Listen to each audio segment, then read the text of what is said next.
scares me. Nuh-uh. Oh, nuh-uh. Because it can record this. Either do it mental telepathy or 2 tin cans and a string. That's it. These things scare me. Technology is. But so you were saying, though, Jesus doesn't go in and... No. He went... They came to him, Right. is what I'm saying. Okay. Well, that's what I do with my work. I just say, whoever you want to come through this door, like, I pray that they can find me. Yeah. Now, that's what I was wondering, though. Then is Jesus... Why did he create the hologram that he created? And if Because of his thirst to know the Father. His hunger to know the Father. It was soul and mind consuming to know his Father. So he had to know what he was hiding inside him. And he didn't know it was in while doing that work, I'm sure. I might be wrong. But he started to connect things but there was just still because of all these people holograms. His in the world. desire to know Dad. Know him like he put his arms out of a hand and arm out of his mother's passage area before he comes out, reaching his hand out and grabbing the crotch of his dad standing there. I want to know you, man. I mean, he had a grip on things. Right. And so all this crap came to him quick. He was a little boy. Because Dad knew he really wanted to learn. But then why would he create the hologram of Judas and Barabbas and, Because Pilate? it was foretold. Oh, so he created... But then who wrote it? If that's in my hologram... I don't know, really, who wrote the Bible. Who put the words down. I don't think anybody does. They speculate. And, But if they say this is a letter from John or from Paul or whatever... But then, how did they write that in my hologram? I just don't understand. For you in the future. The I am of the future. They wrote it. Now you got a book of the past that you're reading. Here and now. But I'm dreaming all of this. I didn't create... The Bible's the same for you in your hologram as it is for me. Yeah. Except in mine, I've learned to take away all that dirt and crap. I know you have. I've learned to take away some. But it's not just writing to me. Not that thin thread of gold. It's not just writing. It's living in me. Yeah. And, yeah. I love the Bible. I should read it a whole lot more. A whole lot more. Because every time I open it up, dang, I forgot that part. Yeah. But, that's fault that, yeah.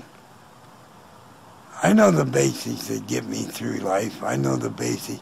I know how to do adding, subtracting, multiplication up to a point, fractions, and divisions. And, but it also, metaphorically speaking, it's got trigonometry and on and on and on. Right, yeah. I don't know that crap. I'll leave that to you, and I'll leave that to your brother. I will go on the way I'm going on, like a little kid. Yeah. And well, I think I'm better off for it. Probably. But there's different parts of the body too. Sure. Maybe my brother is part of the mind. Well, tell him to keep it right, or I'll close my part up. What do you mean? Well, honey, I am the big colon. Oh, right, I forgot. You're the big colon and he'll be full of shit. Damn right. I'm that asshole everybody talks to or doesn't talk about. Keep it hidden. And I'm serious. That's what I am. Really? Oh, yeah, that's what I am. I'm dead serious. Not, iota of doubt in my mind. No way. So people are like, where were you in Washington? Oh, I was visiting this asshole. You got it, little lady, and you'd be absolutely correct. You would get my support 1,000%. And then, They'd probably understand that a lot more than if I told them where I was really visiting, you know. Oh my gosh. Yeah. Boy, I tell you, go ahead and tell them, because I'm dead serious. And thank God for assholes. Thank God for assholes. Pardon our speech, but Yeah, no, it is what it is. I know some that aren't the assholes. And they go around saying, piss on them, piss on them. Guess what part they are? How did you find out what part you are? You can just... I just worked know. it out. You worked it out? I worked it out. Yeah. Yeah. No pun intended. No pun intended.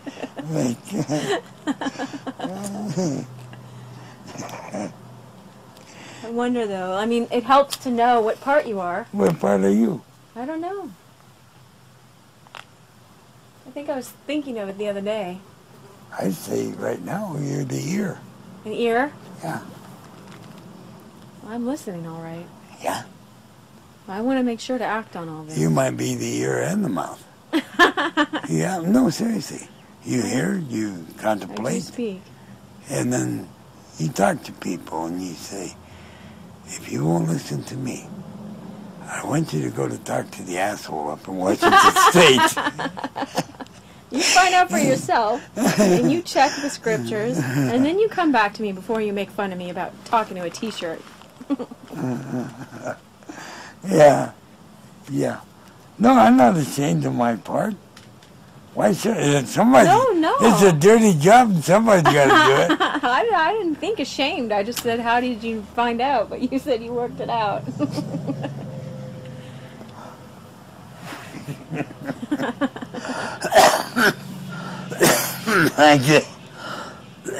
Oh, yeah. What? I started, hold on. Yeah. I started reading the Bible. I started comprehending what it was actually all about. Mm-hmm. So what I did is I started feeding myself on all this laxatives, and I worked it out. Ah, dang. Oh, my goodness. Yeah. Yeah, it was funny because I went on a website the other day and they had posted some guy's vision of heaven, and it was just beautiful and vivid and glorious and all this stuff. So I prayed that night. I'm like, God, if it's your will, I'd love to have a dream where I see whatever you want to show me, or heaven or whatever. So I had a dream that night, and I had to step on this ledge of this brick. Oh, I forgot. In that guy's vision of the heaven and everything, he saw that God had everything in order, all these white robes in order. Everything was in order for Armageddon to happen, right? So I had this dream, and I had to walk across this ledge to get into this dingy apartment. And I got in, and in the back room, there were all these occult objects all lined up. And so it told me... And I brought this other girl that I knew from the internet. I've never met her, but her name is Truther Girl. But I brought her in there too. And I'm like, oh, I didn't know this back room was here, but it looks like we see all the occult people have all their stuff in order. They're ready for Armageddon too, in their own weird way, right? In a back room. Right, exactly. And it was just, and I'm like, and then, the TV came on, said something in French, and she's from Canada, so she spoke French, so she kind of helped me with understanding whatever they were saying on the TV, and then we left. Oh, anybody can speak French is beyond me. Parlez-vous français? But, so, we left, and then I wrote this girl the next day. I said, it's really funny, because this guy has this glorious vision of heaven, and I get this back room with all the occult stuff in order, you know what I mean? Well, yeah, but you know why you got that. Okay, why? Did you think about it? I thought about... And what did you come up with? It's still a part of the picture. It's certainly a part of the picture. God was showing you, not others, you.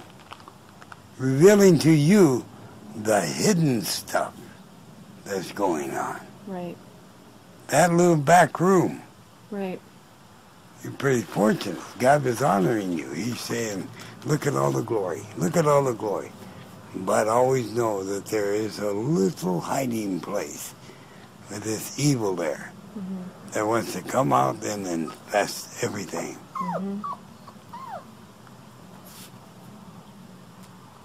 Yeah. You know, nightmares. I get a lot of people, oh, I got this dream, I got that. I can make a fortune and not do another thing doing people's dreams. Good Lord. Just pay me $20 and I'll interpret your dream. Yeah, but someone better pay a lot more than 20. It's a 3-day interpretation. Oh, no. But people see nightmares.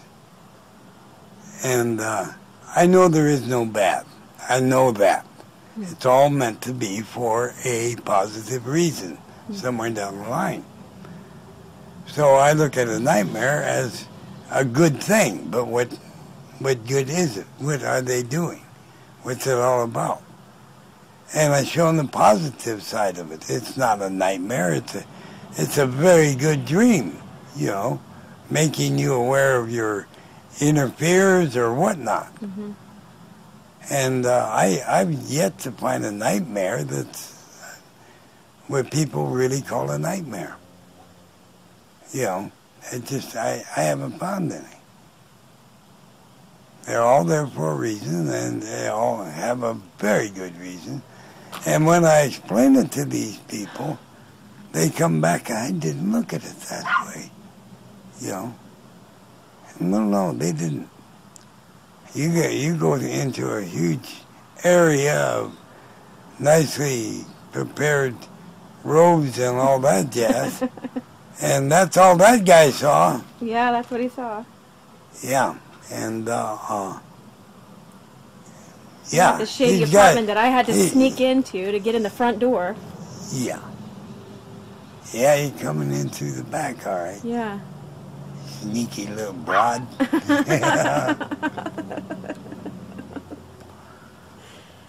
Well, what about, why would my 3-year-old have the dream about the giants coming and eating all the pigs in the whole world and then eating people?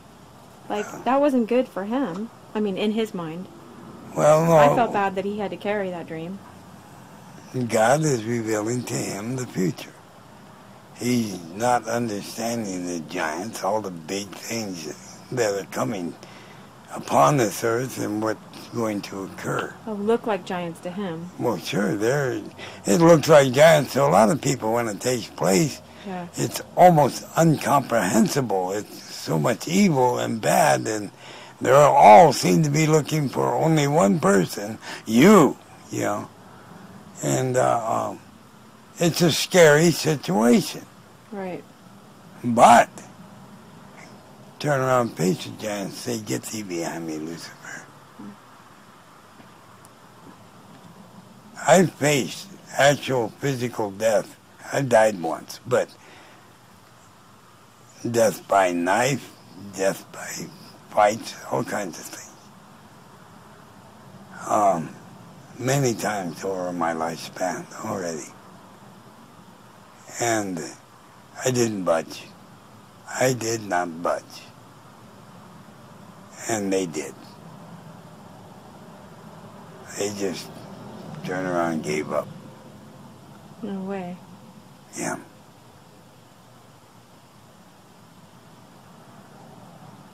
I'm not saying that I won't get murdered or killed or, you know, I'm just saying that, that wasn't the time. no. And you weren't going to take it. Nope.